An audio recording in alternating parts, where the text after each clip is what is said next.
करतूत।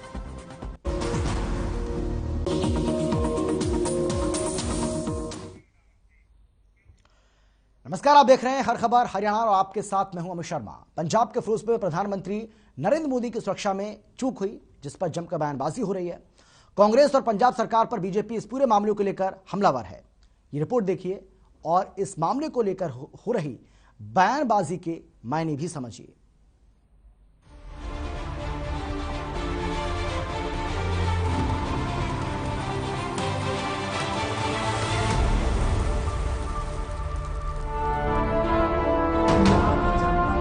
जनवरी को पंजाब के फिरोजपुर में प्रधानमंत्री नरेंद्र मोदी की सुरक्षा में हुई चूक का मामला लगातार गर्माता जा रहा है।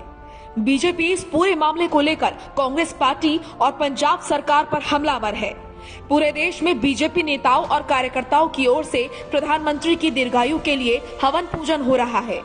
इसी कड़ी में आज मुख्यमंत्री मनोहर लाल ने माता मनसा देवी मंदिर में माथा टेका। मुख्यमंत्री ने पीएम की दीर्घायु और अच्छे स्वास्थ्य की कामना की। इस दौरान सीएम मनोहर लाल, विधानसभा अध्यक्ष ज्ञानचंद गुप्ता समेत तमाम बीजेपी नेताओं ने हवन किया। माता मनसा देवी मंदिर में महामृत्युंजय मंत्र जाप भी किया गया।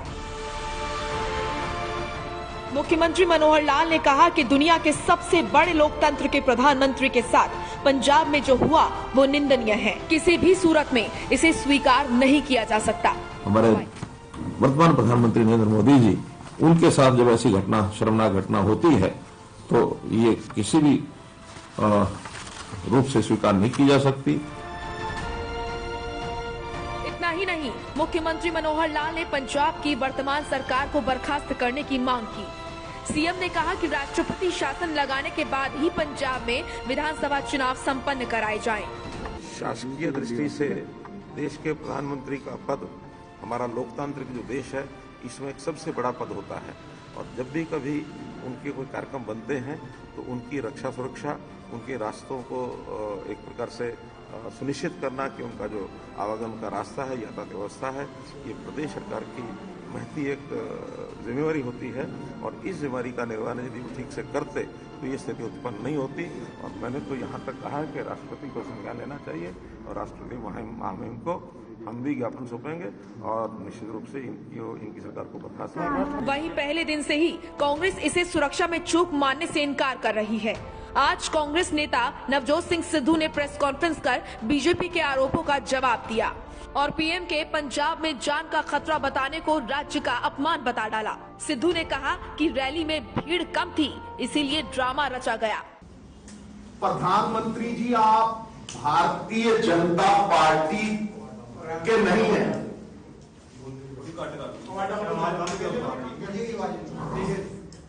प्रधानमंत्री जी, आप भारतीय जनता पार्टी के ही नहीं हैं, आप सबके प्रधानमंत्री हैं। आपकी जान की कीमत इस देश का बच्चा बच्चा जानता है और आप इस राज्य का, इसकी पंजाबियत का अपमान कर रहे हैं ये कह के। उधर ये हाई प्रोफाइल मामला पहले ही कोर्ट में जा पहुंचा है। मामले में आज सुप्रीम कोर्ट में भी सुनवाई हुई, जहां सुप्रीम कोर्ट ने पीएम के दौरे का रिकॉर्ड एकत्र करने का निर्देश दिया और सुनवाई पूरी होने तक केंद्र और राज्य की समितियों को कोई कार्रवाई नहीं करने को कहा। मामले में अब सोमवार को फिर सुनवाई होगी। वहीं केंद्रीय गृह मंत्रालय का 3 सदस्यीय जांच दल फिरोजपुर पहुंचा और पंजाब के कई अधिकारियों को तलब किया। जाहिर है, पंजाब में पीएम की सुरक्षा में चूक पर बीजेपी, कांग्रेस आमने सामने है। आरोप प्रत्यारोप का दौर भी लगातार चल रहा है। जहां बीजेपी इसे बड़ी साजिश बता रही है तो वहीं कांग्रेस ड्रामा करार दे रही है। सुरक्षा में सेंध पर दोनों पार्टियों के नेताओं के अपने अपने दावे हैं। अब कौन झूठ बोल रहा है और कौन सच, ये तो जांच के बाद ही पता चल पाएगा। लेकिन सवाल ये है कि सुरक्षा में चूक पर सियासत हो रही है या फिर ये सब एक साजिश के तहत किया गया। ब्यूरो रिपोर्ट, हर खबर। पंजाब रैली में जाने के दौरान प्रधानमंत्री मोदी की सुरक्षा में हुई चूक को लेकर यमुनानगर में बीजेपी अनुसूचित जनजाति के लोगों ने सड़क पर मोर्चा निकालकर अपना रोष जाहिर किया। प्रदर्शन के दौरान लोगों ने जमकर कोरोना के नियमों की धज्जियां भी उड़ाई, साथ ही राष्ट्रपति से पंजाब सरकार को बर्खास्त करने की मांग रखी।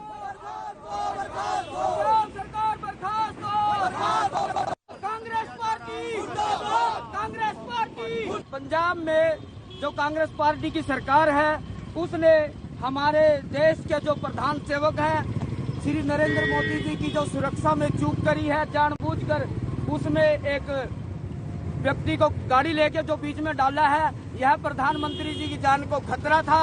और हम देश के राष्ट्रपति जी से मांग करते हैं कि पंजाब की सरकार को तुरंत बर्खास्त किया जाए। कांग्रेस पार्टी मुर्दाबाद, कांग्रेस पार्टी मुर्दाबाद, पंजाब की सरकार को बर्खास्त किया जाए।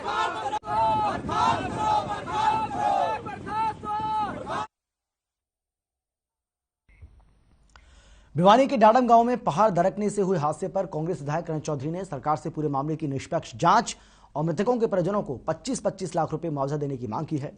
करण चौधरी ने कहा कि हरियाणा सरकार जांच के नाम पर लीपापोती कर रही है, लेकिन अब हाईकोर्ट के जज की सुपरविजन में एनजीटी जो जांच करेगी तो उसमें दूध का दूध और पानी का पानी हो पाएगा। साथ ही उन्होंने पंजाब में पीएम की सुरक्षा में चूक मामले पर कहा कि इस पर राजनीति नहीं होनी चाहिए।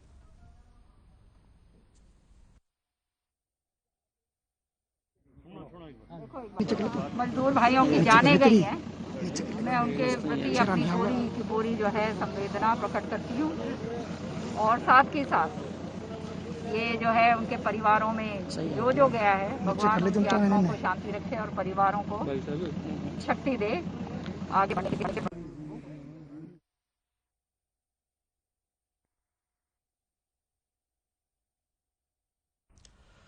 पंजाब के राजपुरा में विकास रैली का आयोजन किया गया, जिसमें पंजाब के मुख्यमंत्री चरणजीत सिंह चन्नी ने रैली को संबोधित किया। चरणजीत सिंह चन्नी ने मंच पर आते ही सबसे पहले मंच के पास बने बैरिकेड्स को हटाने का इशारा किया। चन्नी ने मंच से कहा कि इतनी बारिश और खराब मौसम में ये लोग मुझे देखने और सुनने आए हैं, इन्हें रोका नहीं जाना चाहिए। ये लोग मेरा नुकसान नहीं करेंगे, ये पंजाबी हैं और ये मेरे परिवार के सदस्य हैं। इस दौरान चरणजीत सिंह चन्नी ने एक बार फिर से अरविंद केजरीवाल पर जमकर निशाना साधा।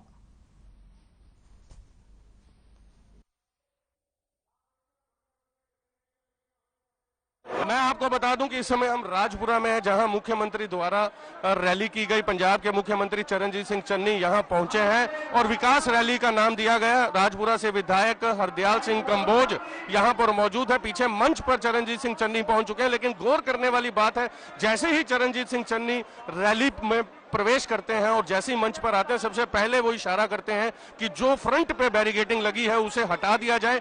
बैरिकेडिंग हटवा कर एकदम से पब्लिक जो है वो बेकाबू हो जाती है। मीडिया का एक बे बनाया गया था और एकदम से पब्लिक जब आगे बढ़कर आई तो मीडिया के जो कैमरे थे वो भी उथल पुथल हुए। लेकिन चरणजीत सिंह चन्नी ने आज इस रैली से इस कार्य को जो अंजाम दिया है, इससे वो क्या दर्शाना चाहते हैं। जो बार बार कांग्रेस सरकार पर प्रश्न उठ रहे हैं कि सुरक्षा में चूक हुई प्रधानमंत्री की फिरोजपुर में, क्या उसी की भरपाई जो है चरणजीत सिंह चन्नी ने आज यहाँ रैली में आकर करने का प्रयास किया। क्योंकि आप मेरे पीछे देख सकते हैं कि किस प्रकार लोगों का हजूम है। जो बैरिकेडिंग पीछे थी वो पिछले बैरिकेडिंग से आगे जहां ये लोग कतारों में खड़े हैं, पहले यहां बैरिकेडिंग लगाई गई थी, उसे आते ही चरणजीत सिंह चन्नी ने बैरिकेडिंग हटाने के आदेश दिए और यहां पर पब्लिक जो है वो एकदम से बेकाबू हो गई। और ये अपने आप में प्रश्न खड़ा होता है। और अब यह देखने वाली बात है कि विधानसभा चुनाव 2022 को लेकर जहां संपूर्ण देश में मुख्यमंत्री, बीजेपी शासित जितने भी मुख्यमंत्री हैं, वो लगातार अपने अपने राज्यपाल से मिलकर के ज्ञापन दे रहे हैं कि प्रधानमंत्री की सुरक्षा चूक में कांग्रेस को आगे आकर के माफी मांगनी चाहिए। और यहां तक कि प्रदेश के अध्यक्ष जो है अश्विनी शर्मा, पंजाब प्रदेश के अध्यक्ष है अश्विनी शर्मा, उन्होंने राज्यपाल से यह गुहार लगाई है कि डीजीपी पंजाब और गृह मंत्री को तुरंत प्रभाव से बर्खास्त कर देना चाहिए। तो अब यह देखना होगा इस रैली में यह हरकत जो चरणजीत सिंह चन्नी द्वारा की गई है, इसे लोग कैसे लेते हैं। पंजाब के राजपुरा विधानसभा से विधायक हरदयाल सिंह कंबोज से खास बातचीत की है हमारे पंजाब के ब्यूरो हेड चरणजीत सिंह ने। क्या कुछ कहा हरदयाल सिंह ने, आपको सुनवाते हैं। चरणजीत सिंह चन्नी जो ऐलान करके गए हैं, जो आपने मांगे रखी थी, क्या वो सारी उन्होंने कोई मांगे नहीं रखी, अपने आप ही रख करके वो सारा कुछ क्या क्या राजपुरा वासियों को मिला? नहीं, जो ही अनाउंस्ड के बਨੂੜ ਨੂੰ सब डिवीजन बनाया जाएगा, बਨੂੜ ਦਾ हॉस्पिटल अपग्रेड कराया जाएगा, हाँ जी, ਤੇ 10 करोड़ रुपए शहर ले ਲਈ देगे ਇੱਥੇ, और बहुत कुछ देंगे। जो एक कॉलेज का कहता उन्होंने। नहीं, मैं जाना। चलिए, आपने देखा कि इस समय हरदयाल सिंह कंबोज जो है वो बहुत प्रसन्न मुद्रा में थे, क्योंकि 10 करोड़ जो है उनके विधानसभा क्षेत्र को मुख्यमंत्री चरणजीत सिंह चन्नी देकर के गए हैं और बनूड़ को सब डिवीजन जो है वो ऐलान उन्होंने कर दिया है। और साथ ही बहुत जल्द बनूड़ में उन्होंने कहा कि नागरिक अस्पताल का भी निर्माण कार्य जो है वो प्रारंभ। पंजाब मंडी एसोसिएशन के प्रधान हरदीप लाड़ा से खास बातचीत की है हमारे पंजाब के ब्यूरो हेड चरणजीत सिंह ने। हरदीप लाड़ा ने इस दौरान क्या कुछ कहा है, चलिए आपको सुनाते हैं। कुछ ही समय पहले राजपुरा मंडी में चरणजीत सिंह चन्नी मुख्यमंत्री पंजाब की रैली संपन्न हुई है और मंडी एसोसिएशन के प्रधान हरदीप सिंह लाडा हमारे साथ हैं। क्या कहेंगे, आज सबसे पहले इतने खराब मौसम में भी चरणजीत सिंह चन्नी अपने समर्थकों को मिलने के लिए आए? सब तो पहला तो असी उन्हों का धन्यवाद करना चाहांगे, क्योंकि इन्ना मौसम खराब होने के बावजूद वो इत्थे जिहड़ा साडे कोल पहुंचे हैं, विशेष तौर पर असी किने शब्दां नाल उन्हां दा थैंक्स कर सकते। 10 करोड़ की ग्रांट जो है वो राजपुरा वासियों को देके गए हैं, तो आपके मंडी के भी ऐसे कोई कार्य हैं जो आपको लगता है कि हाँ हमें विधायक से मंडी के संबंधित भी काम करवा? सर मैं तुहानूं दसना चाहुंदा, इत्थे तुसी शायद साडे राजपुरे च लेट आए हो, लेकिन जदों MLA साहब ने इत्थे अपनी टर्न शुरू करी सी, सब तो पहला साडे राजपुरा दे अंदर 2 करोड़ रुपया दे के काम शुरू कराया। कोरोना ने सिरसा में भी एक बार फिर से दस्तक दे दी है। पिछले कई दिनों से सिरसा जिले में कोरोना के काफी मामले सामने आ रहे हैं, जिसके बाद सिरसा स्वास्थ्य विभाग और जिला प्रशासन की चिंताएं बढ़ती नजर आ रही हैं। हालांकि जिला प्रशासन और स्वास्थ्य विभाग बार बार आम जनों को कोरोना से बचाव के लिए जागरूक कर रहा है, जिसके बावजूद सिरसा में पिछले कई दिनों से कोरोना के आंकड़े बढ़ते जा रहे हैं। कल भी सिरसा में कोरोना के 36 नए मामले सामने आए, जिसके बाद सिरसा जिला प्रशासन ने अब कोरोना पर कंट्रोल करने के लिए सख्ती बरतने के निर्देश भी जारी कर दिए हैं। मीडिया से बातचीत करते हुए सिरसा के SDM डॉक्टर जयवीर यादव ने बताया है कि सिरसा जिला में कोरोना दोबारा से आ चुका है। कल भी सिरसा में कोरोना के 36 नए मामले सामने आए।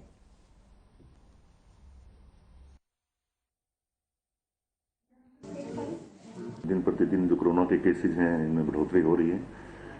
कल भी जो आंकड़े थे 36 के थे, तो इसके लिए जिला प्रशासन की तरफ से टीमें गठित की गई हैं, जो विभिन्न मार्केट के अंदर जाके जो अगर कोरोना के जो नॉर्म्स हैं उनको फॉलो नहीं कर रहे हैं उनके अगेंस्ट कार्रवाई की जा रही है, उनके चालान किए जा रहे हैं।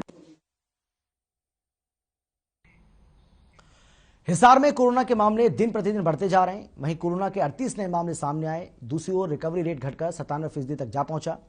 Deputy civil surgeon doctor Subhash Khatreja ने जानकारी देते हुए बताया है कि कोरोना के बढ़ते मामलों को देखते हुए जिला स्वास्थ्य प्रशासन ने सभी तैयारियां शुरू कर दी हैं। साथ ही लोगों से अपील की है कि लोगों को भी बढ़ते मामलों को देखते हुए मास्क लगाना चाहिए और कोरोना की गाइडलाइंस को सख्ती से पालन करना चाहिए।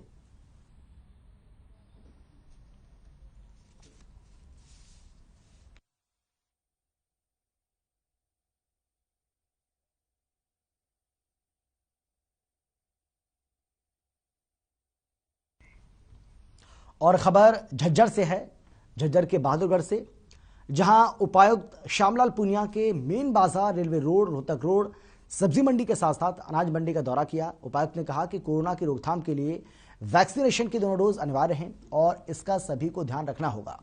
ये केवल प्रशासन का ही दायित्व नहीं है, बल्कि आम जनता भी इसमें प्रशासन और सरकार का सहयोग करे।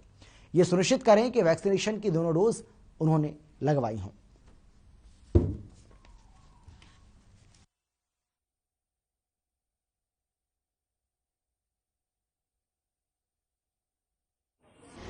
का अलर्ट भी लगा हुआ है और ओमिक्रॉन को देखते हुए बहुत सारी पाबंदियां भी सरकार ने लगाई है, आमजन के स्वास्थ्य को ध्यान में रखकर। तो उसमें टीकाकरण भी किया जा रहा है, लोगों को मास्क पहनने के लेके प्रेरित भी कर रहे हैं, जागरूक भी कर रहे हैं। और जो उनको समझाए इसके बाद भी यदि कोई कहीं पे लोग नहीं मान रहे उनके चालान भी हम करवा रहे हैं।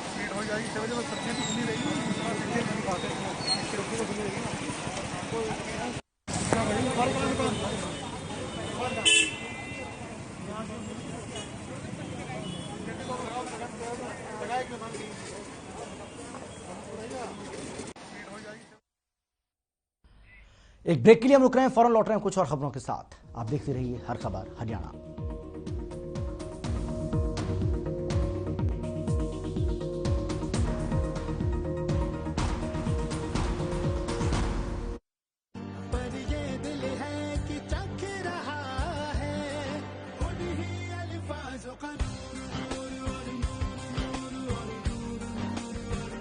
दूर कितना भी जाओ, इस जुबान से दूर ना जा पाओगे।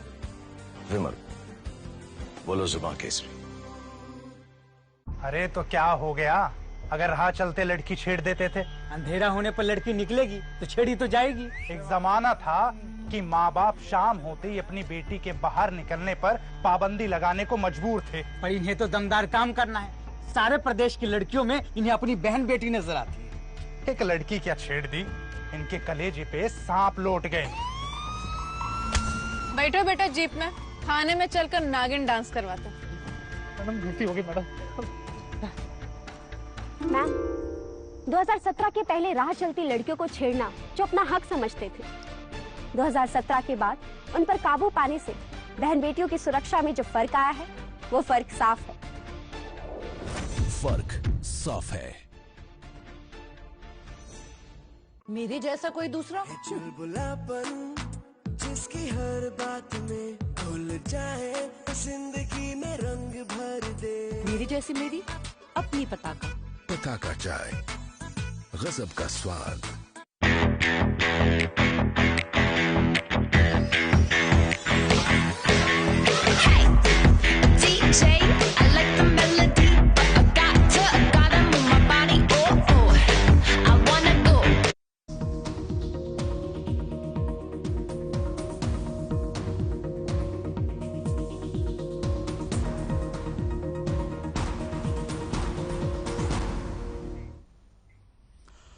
ब्रेक के बाद आपका स्वागत है और अब बात करेंगे हिसार की, जहां से खबर सामने आई है कि गायत्री देवी को एक बड़ी जिम्मेदारी सौंपी गई है।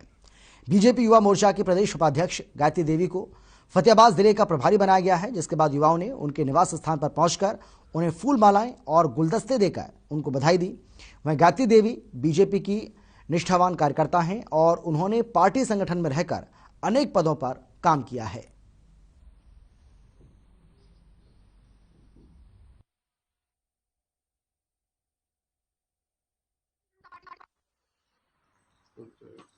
यहाँ युवा मोर्चे के सभी जो हमारे भाई और बहन हैं आए हुए हैं, क्योंकि मुझे फतेहाबाद का प्रभारी बनाया गया है और प्रभारी बनाने की खुशी में स्वागत करने के लिए आज यहाँ पर पहुँचे हैं। इनका बहुत बहुत आभार और धन्यवाद। और धन्यवाद हमारे शीर्ष नेतृत्व का, माननीय ओम प्रकाश धनखड़ जी का, हमारे प्रभारी भाई वरुण चौरान जी का, हमारे अध्यक्ष राहुल राणा जी का।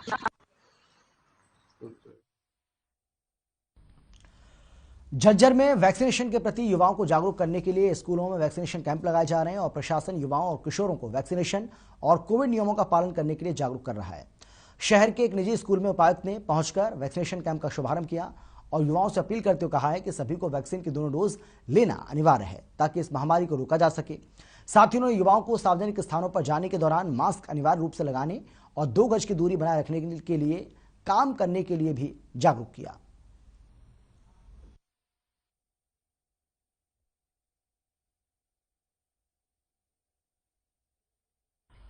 झज्जर जिला उपायुक्त ने बहादुरगढ़ के बाजारों और सार्वजनिक स्थानों का दौरा किया, लोगों को कोरोना से रोकथाम के लिए निर्देशों का पालन करने के लिए जागरूक किया। उपायुक्त ने सभी से कहा कि कोविड की रोकथाम के लिए वैक्सीनेशन की दोनों डोज लगाना अनिवार्य है और इन सभी का ध्यान रखना होगा। ये केवल प्रशासन का ही दायित्व नहीं है बल्कि आम जनता भी इसमें अपनी भागीदारी सुनिश्चित करे।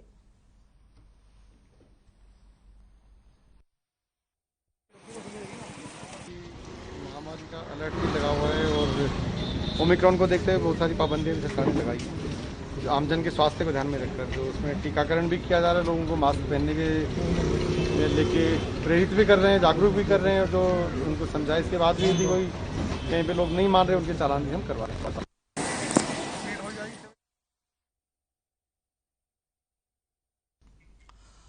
कोरोना काल में एक तरफ जहां लोग मुश्किल में हैं, वहीं इस महामारी में डॉक्टर्स ने ही करोड़ों लोगों को जीवन दिया है।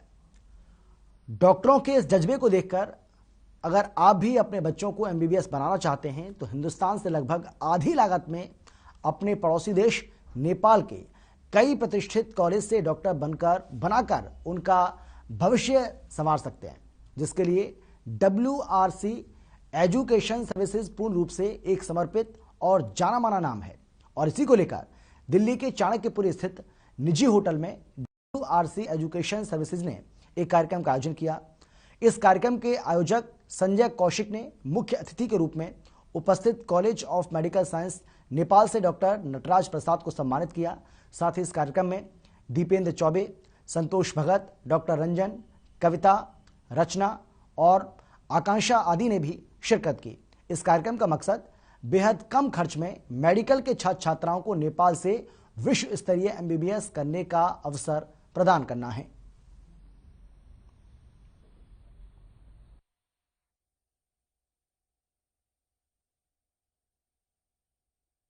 Medical college. It is the first medical college, private medical college in Nepal, which is established in 1993. We have produced more than 25 batches, and so far 2,000 students got graduated in MBBS, around 500 to 1,000 postgraduates, 100 and 150 super specialists have been produced by this premier college. And know more about our college, we request you to come to the College of Medical Sciences, which is very near. It takes just 5 hours from Gorakhpur to enter into Nepal and to come to my college and experience. With personal experience, you can see what I am talking to really see on ground, and please join the college to become the best doctors in the world. जैसा कि आप जानते हैं, supreme court का decision अभी आने वाला है, तो 1-2 दिन में काउंसलिंग की डेट्स अनाउंस हो जाएंगी और एकदम से भगदड़ सी मचेगी एडमिशन्स के लिए। मैं आपको सिर्फ यही बताना चाहता हूं कि किसी से गुमराह ना हो। बहुत सारे यूट्यूब चैनल और इधर उधर के लोग न्यूज फैला रहे हैं कि नेपाल सही नहीं है। नेपाल एक बहुत अच्छा कंट्री है। जो चीज आपको 1 करोड़ रुपए या 1 करोड़ रुपए से ऊपर के पैकेज में इंडिया में मिलेगी, वो आपको नेपाल में बहुत अच्छा कॉलेज मिल सकता है। जैसे आप बात करें कॉलेज में, Manipal medical college, college of medical sciences, Chitwan medical college, ये कुछ बेस्ट मेडिकल कॉलेजेस में से हैं नेपाल में। सर्विसेज के अंदर आज मैं हूँ। मैं आज ये शो के माध्यम से आपको ये बताना चाहता हूँ, अगर आप अपना डेस्टिनेशन एमबीबीएस इन नेपाल देखना चाहते हैं तो ये जरूर करके आप क्या करें, हम लोग के ऑफिस में विजिट करें या वेबसाइट में विजिट करें, या Manipal college of medical science, college of medical science Bharatpur, Chitwan medical college, ये वेबसाइट पे जाके आप इंक्वायरी करें या हम लोग के पास आके इंक्वायरी करें। ये 25 जनवरी के अंदर आपको फॉर्म फिलअप कर।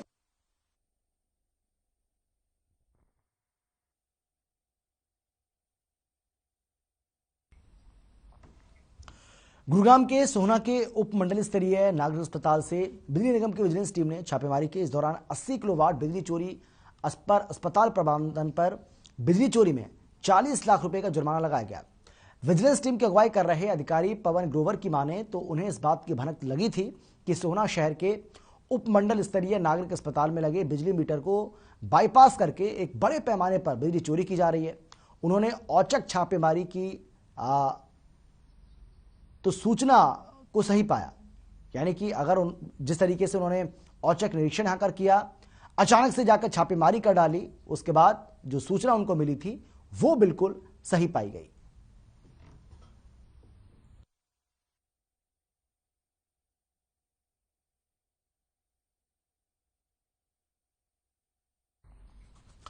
अंबाला नगर निगम अवैध अतिक्रमण को लेकर एक्शन मोड में नजर आ रहा है। नगर निगम कमिश्नर शहर का औचक निरीक्षण करने के लिए निकले। जिन लोगों ने अवैध अतिक्रमण किया हुआ था उस अवैध अतिक्रमण को हटवाया गया। साथ ही अवैध अतिक्रमण करने वाले लोगों का चालान भी किया, लोगों को जागरूक किया।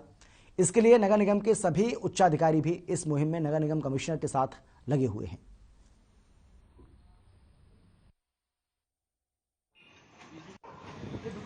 ताकि हमारे जितना भी एरिया है इस बार इसमें जो भी इश्यूज हैं, कहीं इंक्रोचमेंट के इश्यूज हैं, कहीं लोगों ने अपना CND वेस्ट डाल रखा है, कहीं प्लॉट में भरा पड़ा है, वो सारा नोट करके हम उसको देंगे और ताकि हमारे ऑफिसर से 1 हफ्ते के अंदर वो लग के पूरा खाली कर सकें।